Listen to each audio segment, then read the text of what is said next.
नगर विकास राज्य मंत्री महेश चंद्र गुप्ता रायबरेली पहुंचे, जहां पहुंचकर नगर ग्राम विकास राज्य मंत्री ने पीडब्ल्यूडी गेस्ट हाउस में अधिकारियों के साथ बैठक की, जिसमें विकास कार्यों को लेकर चर्चा की गई। वहीं उन्होंने पार्टी के पदाधिकारियों से भी मुलाकात की। बता दें कि अधिकारियों के साथ बैठक में कमियां मिलने पर उन कर्मचारियों को जल्द से जल्द दूर करने की बात की है। वहीं अखिलेश यादव के द्वारा कोरोना वैक्सीन को लेकर दिए गए बयान पर पलटवार करते हुए कहा कि अखिलेश यादव के इस तरह के बयान केवल सुर्खियां बटोरने के लिए हैं और देश के प्रधानमंत्री जनता के हित में काम कर रहे हैं। कुछ कमियां थी वो हमने देखी, जो उनसे पूछा हमने, और कोई क्या अच्छा हो सकता है उस बारे में बात की। बकाया अभी एक वैश्य सम्मेलन है अलीगढ़ में 6-7 फरवरी को, एक बड़ा वैश्य संगम हो रहा है डॉक्टर सुमंत गुप्ता जी के नेतृत्व में। उसी के निमित्त यहाँ पर एक कार्यक्रम है, उसी में उनको आह्वान किया जाएगा कि अलीगढ़ पहुँचे। सर, विभागों के अधिकारियों के साथ बैठक की आपने, क्या पाया? जो है कोई कमी पाई या फिर लगभग उनका कार्य जो है संतोषजनक भी है, और वसूली की भी तरफ हम ध्यान दिया जा रहा है, क्योंकि कोरोना काल में सब पर संकट रहा। उसको अब आगे हमने कहा गया है कि ज़्यादा से ज़्यादा वसूली हो। रायबरेली के लिए कोई तोहफा दे के जाएंगे, या जैसे विकास कार्य से संबंधित कुछ? अब जो अधूरे पड़े कार्य हैं उनको हमने पूर्ण करने को कहा है, और जो भी पैसे की कमी दिख रही है वो कमी उनकी पूरी की जाएगी। सर, एक सवाल ये है कि किसान जो है लगातार आंदोलन कर रहे हैं, इस पर क्या कहेंगे? किसानों के बारे में मैं ये कह सकता हूँ, हमारे देश के प्रधानमंत्री माननीय मोदी जी, जिनके मन में ये भाव है कि मैं किसान की आमदनी हर हालत में दोगुनी करूँगा, और जो कृषि मंत्री है नरेंद्र सिंह जी, वो खुद किसान हैं। उन्होंने खुद नराई की है, खुद उन्होंने खेती अपने हाथ से की है, वो उन्होंने सब काम किया, तो किसानों की सब समस्या जानते हैं।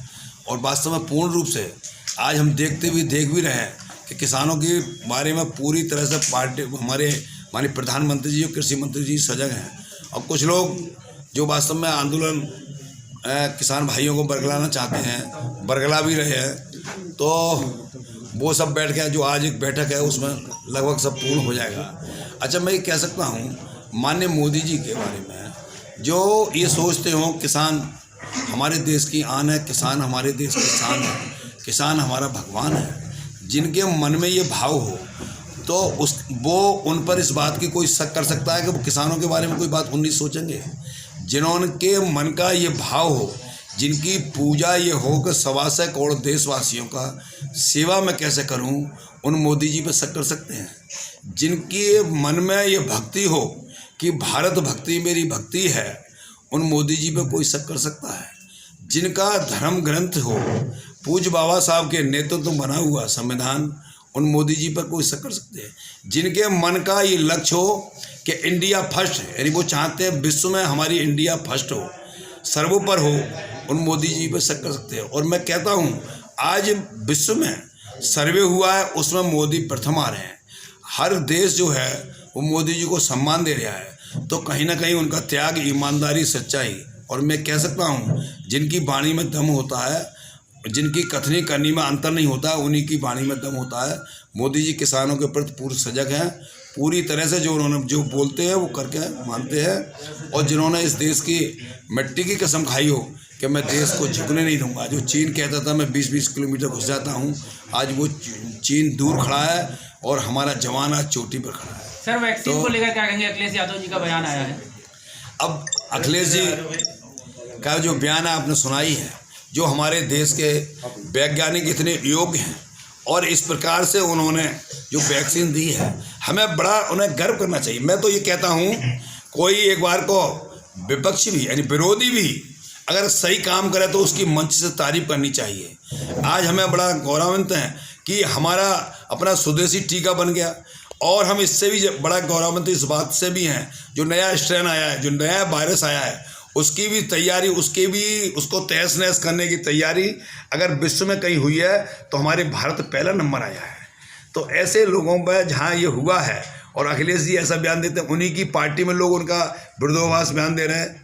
अब वो अखिलेश भी अपनी बातों से मुकर रहे हैं। सर, उन्हीं की पार्टी के एक एमएलसी हैं, वो कह रहे हैं कि ये जो टीका है नपुंसक बनाने के लिए लगाया जा रहा है, तो ऐसा क्या है?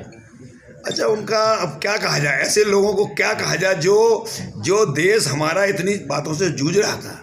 मैं ये कह सकता हूँ, ऐसा जो संकट काल था कोरोना का, विश्व में ये था कि अगर भारत में कोरोना पहुंचेगा तो विश्व के अंदर हलचल मच जाएगी। लेकिन माननीय मोदी जी का हृदय से नमन करता हूँ कि उन्होंने पूरा कोरोना का ये वैश्विक महामारी कंट्रोल कर ली, और प्रदेश के माननीय मुख्यमंत्री ने किस प्रकार से मेहनत करके वो सब कंट्रोल कर ली।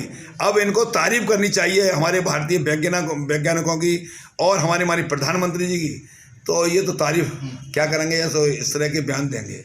इससे बड़ा उदाहरण क्या हो सकता है कि ये लोग जो इनका गठबंधन भी अभी पीछे मोदी जी के खिलाफ सब इकट्ठे गठबंधन हुए, आज भारत माता की जय हमारे फौज के जवान बोलते हैं, हमारे माननीय मुख्यमंत्री जी बोलते हैं, माननीय प्रधानमंत्री जी भारत माता की जय बोलते हैं, और ये 18 दलों के लोग जब इकट्ठे हुए मोदी जी के खिलाफ, किसी ने भी भारत माता की जय नहीं बोली। हमारे भारत का जवान पाकिस्तान के अंदर भारत माता की अभिनंदन सिंह जय बोलते हैं, और ये भारत माता की जय नहीं बोलते। इसी से आप इनका अंदाज लगा सकते हो कि इनका क्या भाव रहता है। 100% प्लेसमेंट के साथ हम देंगे आपको मौका। Live 24 media institute, admission open. Registration के लिए कॉल करें 95604 64170 95604 64170।